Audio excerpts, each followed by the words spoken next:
everybody, Tanuja here.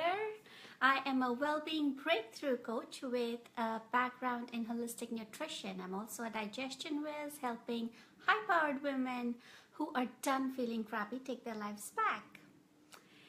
Feeling stuck in a body that is failing you, or in a job that is stressing you out and you've outgrown of, or in a toxic relationship, that manifests as physical symptoms in the body. And it could mean things like chronic pain, it could mean sugar cravings, digestive issues like IBS or diarrhea, or even constipation sometimes, sugar cravings, and sometimes weight problems. So my job is really to help you get past these issues so that you can live your best life and have fun at the same time. And today I wanted to talk about enthusiasm. The thing is, when we are trying to be healthy, when we are trying to change our habits, we are very enthusiastic in the beginning. And then our enthusiasm starts, slowing down, and we are, more complacent after a few days. Almost like, imagine a New Year's resolution where come the new year, people are very enthusiastic about, about their health goals, and they want to exercise, they want to eat healthy, all of those good things. And then slowly after a week, the enthusiasm level will drop down a little bit, and then a little more, and then a little more. So, how do you keep your enthusiasm levels up? And I get it, because, every time we're trying to change our habits, change is hard. So, we want to stay in our comfortable zones and do the stuff that we are comfortable doing. So eating the foods that we are comfortable eating regularly, rather than trying out that new green smoothie or a new sort of a diet formula, or maybe just exercise, in the regular manner that you do, or maybe you're not even exercising and your body is very comfortable with that. So we want to stay in that comfort zone. So how do you keep your enthusiasm levels up? And that's a question that I ask myself too, because there are times when I don't feel like doing certain things, when I get bored. And what do you do? And the other day I was just thinking about it, and it's funny that when you're seeking answers come to you in different forms. You just have to be open-minded and be able to just to kind of get the cues the universe is trying to give you. So I was watching this TV serial, and it's in my mother tongue, and it's about a warrior who they're still showing how he's a child right now, but how he grows up to be this great warrior who fought for the freedom of his land. And but the seeds, they start young. The seeds of that enthusiasm and that desire for freedom started young, at a young age for him, as like is with most of the with the revolutionaries, let's put it that way. So he in order to teach him a lesson about enthusiasm, because he's always like, oh, I want to free my land from these foreign invaders, and I want our land to be free. And he's chatting with his mom, and she's like, I need to teach you a lesson in enthusiasm, because you're very young still, and by the time you grow up and you're able to fight these invaders, that enthusiasm level needs to keep going. So she tells him, she gives him a task to do, and she says there's a tree, a banyan tree in the village, and she says every leaf that falls off the tree, you have to catch it before it hits the ground. So don't let it hit the ground. Even if one leaf hits the ground, then your lesson for today is undone. And at the beginning, he's very enthusiastic. It's like, oh, there are just a few leaves that fall during a day, so I'll be able to manage. So he does that. But by the end of the evening, he's getting tired. He's getting bored at the same time. So he does that, and he follows through, right? Like he follows through with his mom's wishes, and he goes home with his basket full of leaves, and he says, here, I collected all the leaves that fell from the tree today. Didn't let even one of them touch the ground. I collected them before they hit the ground. So his mom was like, great. So he says, okay, so give me my lesson for today. What is my lesson? And I want to learn, what you have to teach me. And his mom says, okay, you got to do the same thing tomorrow again. And if you are successful again tomorrow, I will teach you the lesson that you need to learn. Like I'll give you the knowledge basically that you are wanting to learn.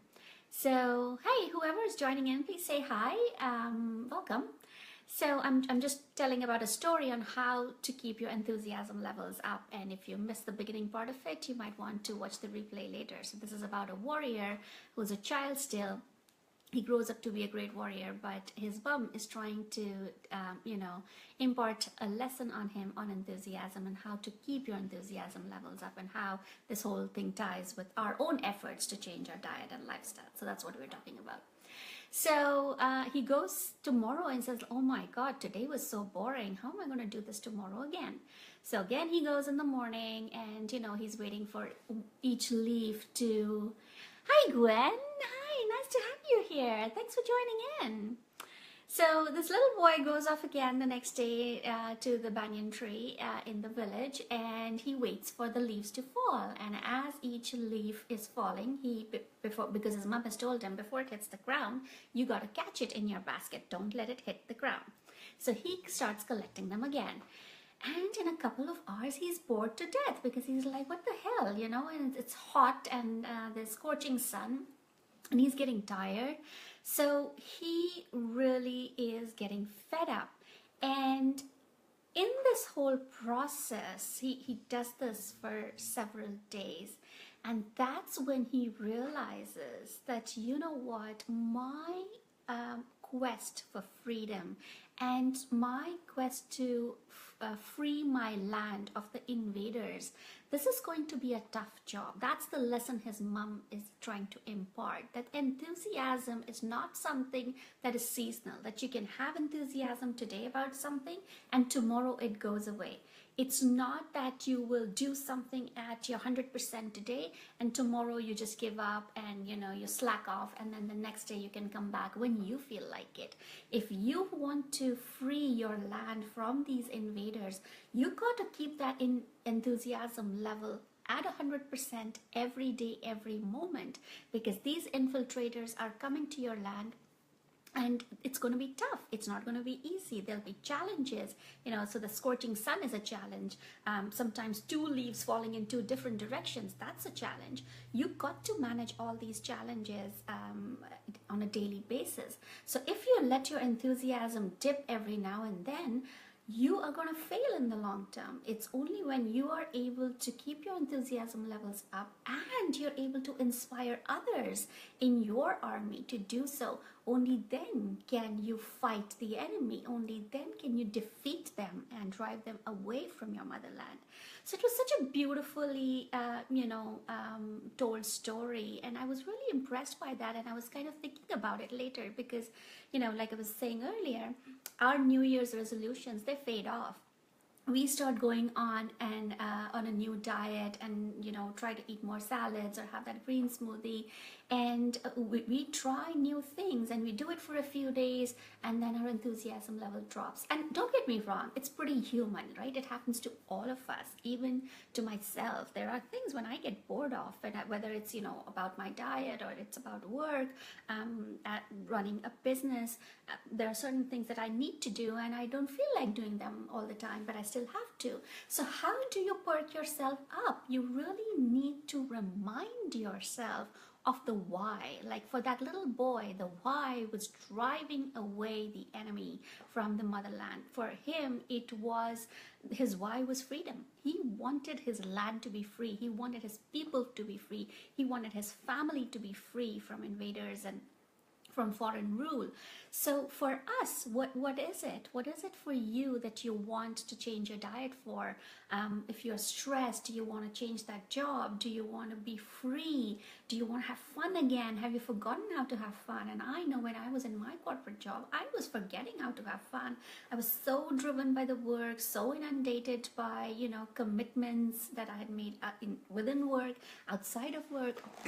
It was getting really challenging to keep my enthusiasm levels up when you're not having fun, when you feel you've lost your freedom, when you don't have, you feel that you've lost your power, you feel distraught, you feel stuck.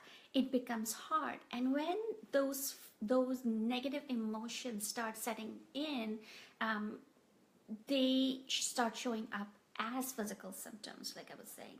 So most of the times, like, I have got fibromyalgia. Fibromyalgia is related with stress, and I know my body, anytime I'm stressed, I have tuned in enough into my body to know how stress is starting to manifest. And for me, it'll show up as tightness in my neck and in my shoulders and my arms, and my gut sometimes will start acting up.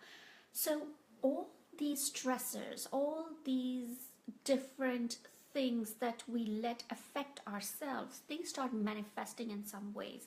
When we are stressed, some of us reach out for that cookie or that donut in order to feel good about ourselves, or we might engage in other activities. We might have alcohol, which we way more than you should be having, or coffee could be your way to perk yourself up and wake yourself up during the day if you're getting bored and tired.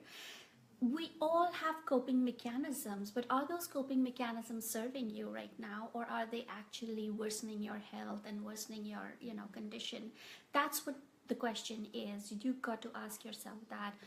When you are wanting to change your health, when you're wanting to exercise more, eat better, reduce your stress levels, what is your why? What is that underlying reason because of which you want to change things around?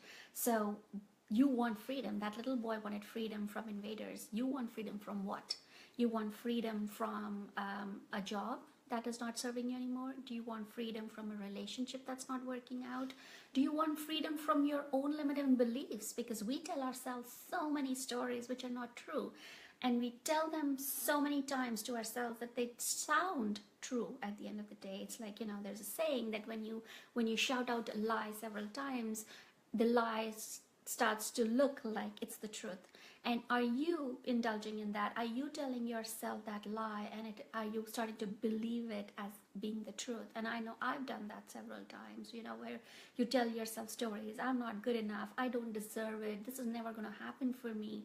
When initially I was in pain with fibromyalgia, I had no clue what was going on with my body. And I started identifying with the pain. The pain was me. I was not me, but I was the pain, if that's making any sense. And I would tell myself that I can never be able to go out again and enjoy my life because this is how it's going to be. I'll always have pain. I'll always have diarrhea or IBS, and I'll always be restricted or stuck in the house or stuck in my body. I was just telling myself these stories over and over because I was starting to identify with the wrong things and believing them. So it was only when I decided that enough was enough, that I didn't want to continue like that, that's when I started to look for solutions. Otherwise, we're so focused on the problem that we just aggravate the problem by thinking about the problem, and we're just in that vicious loop where it's just about the problem. You got to focus on the solution. What is the solution? There's my little dog there at the back. It's just trying to... Daisy, what are you doing? Sorry guys for the little distraction, but yeah, there's actually a very funny story about my dog which I want to also do a live stream about, and some of the things that how we train ourselves, just like my dog has gotten trained for certain things, but that's for another live stream. So for today, I really wanted to chat with you about enthusiasm levels, about how you can keep up those enthusiasm levels, how you can identify your real why, what's the driving force, why you want the change. And really, yes, there will be times when you don't feel like going on, but that why, that drive is what you have to reconnect with all the time. Because if you give in after a short time, then all that work that you did in the beginning, it's going to be a waste, right? And yes, you can start again, but then you have to start again from zero. So why let that go waste? Why not find ways to keep up your enthusiasm levels? Surround yourself with people who support you, who have a similar vision like you. You need to get help, professional help. do so. You know, people like me, we are here to do just that, because we give you that accountability and that support to keep going, so that, you know, you don't slack off, or you don't fall off your own bandwagon, and you need to continue. If you want to see results, you need to continue. So really, you know, start thinking. If you have to write it down, write it down. What is your driving force? Put it in several places in your house so you can see it regularly and be inspired by it, because, you know, life happens. We get busy with stuff, and then we tend to forget that what is important for us. So really, it's all coming down to making a decision, and it's all about going ahead and taking those action steps, reminding yourself. Change could be hard only if you are not backed up by the right thoughts or by the right support. Otherwise, change can be easy. Baby steps, small steps, but keep progressing every day. Keep moving forward. Even if you have to stop for a brief second to, you know, regain your, you know, recoup yourself and sort of boost yourself, do so, but then keep moving forward. So I hope you like this little story. Thanks, I really needed to hear this today. So many blocks in my why. Oh, I'm so glad that this is timely, Gwen. I'm really glad. If you wanted to chat about this, I'll be very happy to. If you have any questions, let's brainstorm right now. What is the block that is showing up for you? And, you know, blocks can show up in so many different ways, right? Like we think we are not good enough, like I said. Or why me? Why me is a big one for me too, right? Like there was a time when everything was like, why am I suffering from pain? Why am I suffering from IBS? Why am I stuck in a job where I can't leave? Why do I have all these financial burdens that I have to, you know, kind of get through, and I can't leave my job? There's so many blocks that we face, and a lot of them, you know, are self-created in a way.